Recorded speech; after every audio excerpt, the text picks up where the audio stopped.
may kaakibat o gumagalamay sa CPP, NPA, NDF. Ito yung defining the rights and fundamental freedom niya ng human rights defenders na declaring state responsibilities and instituting effective mechanism for the protection and promotion of these rights and freedoms.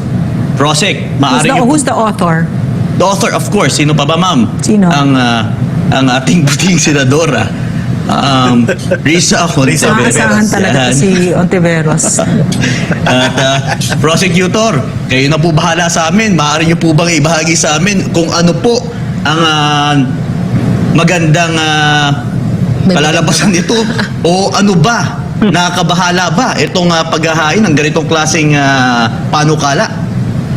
Go ahead po, prosecutor. Yes, Franco. Itong Senate Bill number 2447 na introduce ni Senator Risa Ontiveros ay ang pag-usapan ngayong araw ng mga patay kasi patay talagang naman ng iba. Binigyan din mo prosek Tapos yung yung nilalaman parang script sa isang horror movie. Pang Halloween talaga itong Senate bill na to. To sum up yung nilalaman ng bill, this undermines the Anti-Terrorism Act of 2020. This basically circumvents and undermines the Anti-Terrorism Financing Law, RA 10168, and it definitely provides an exception or circumvention to the provisions of Republic Act number 9160 or the Anti-Money Laundering Law. Maganda lang yung pamagat ng bill, pero hindi talaga maganda para sa sambayan ng Pilipino ang nilalaman itong bill. Dahil lahat ng pinaghirapan natin noong 2018, magkaroon tayo ng task force and local communist and conflict.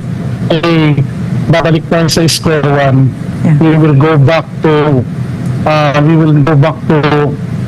that, ika nga, dahil binibigyan proteksyon lahat ng mga organisasyon na kinilala nila kay Eric at ang mga kasamahan ng mga dating kasapi ng CPP, NDF, NPA na mga nagbalik loob sa gobyerno. Lahat ng mga kinilala nila, pinangalanan at yung mga in-expose nila ng mga front organizations ng CPP, NDF, NPA ay bibigyan ng blanket protection under this Human Rights Defenders Rule. Now, magsisimula ako, Brother Franco, kung inyong mamarapatin, tatanungin ko ang expert at yung may personal knowledge. Ika, Eric. Yes, sir. Magsimula tayo doon sa pinakadulo ng batas. Yes, sir. What section? Section 41. 41? Section 41 po, declaring. Okay. Ito po yung Human Rights Defenders Protection Committee.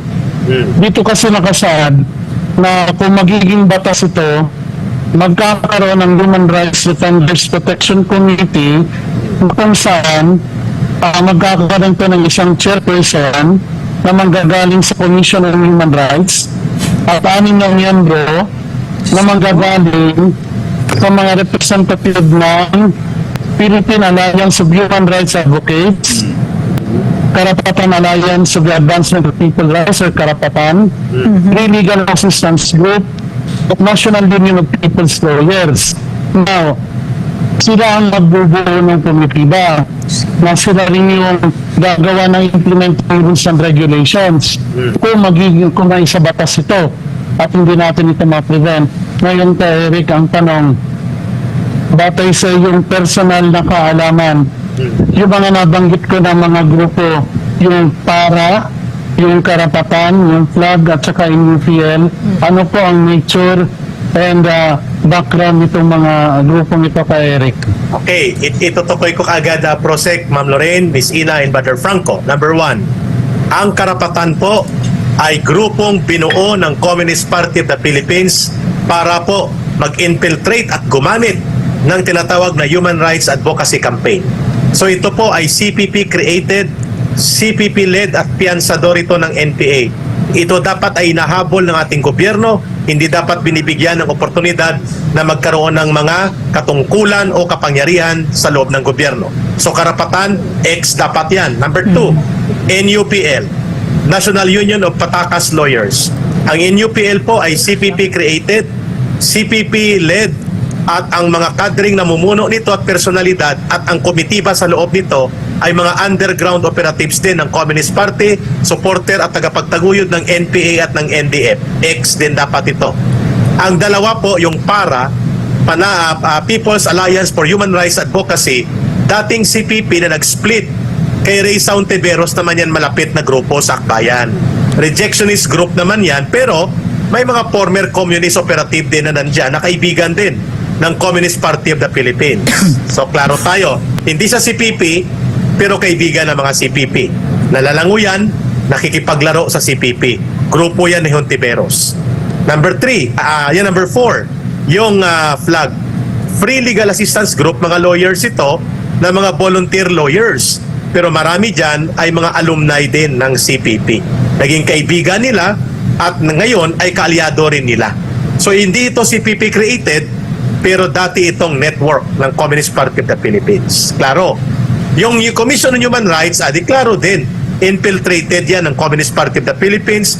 May mga alumni na kadre at mayroong aktibong mga nag-ooperate in the different regions ng Commission on Human Rights, lalo na sa National Office. Delikado tayo dyan, Prosecutor Chris Gonzales. Parang tayo ay kumuha ng martilyo at lagari upang saktan at wasakin ang sarili nating katawan at wasakin ang sarili nating pamahalaan sa pamamagitan ng ganyang panukala na magkaroon ng Human Rights Committee. Prosec, pwede bang pasingit ng sandali kay Eric, no? Napakaskandaloso ng ginawa ni Risa Ontiveros. Kasi, Eric, could you tell us, no?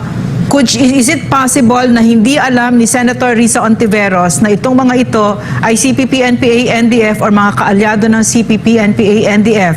And if the answer is hindi niya na alam niya yan, kung sino yan, ano ang role ni Risa Ontiveros ng senador na ito sa CPP, NPA, NDF dito sa nangyaring itong skandalosong bill na ito? Ay, magandang tanong, Ma'am Lorraine. Alam po niya, she is conscious. Si Risa Ontiveros po ay nasa block ng tinatawag na political spectrum na SOCDEM, Social Democrat. Alam niya kung sino ang mga NATDEM. Ang mga NATDEM po ay konektado direkta sa CPP, NPA, NDF. Ang mga SOCDEM ay kakompetensya ng NATDEM, pero kaibigan sa isang panahon. Minsan kakompetensya, minsan kaibigan. So sa tanong ni Ma'am Lorraine, is Risa Ontiveros CPP, NPA, NDF? Hindi. Pero siya ngayon ba ay nakikipaglambutsingan at nakikipagkurat siya sa CPP, NPA, NDF? Yes. Is she conscious? Yes. Bakit? Tatakbo eh. Kailangan niya magkaroon ng malawak na political front support para sa kanyang political ambition. Yan pong sagot ko, Ma'am Lorraine. Yan.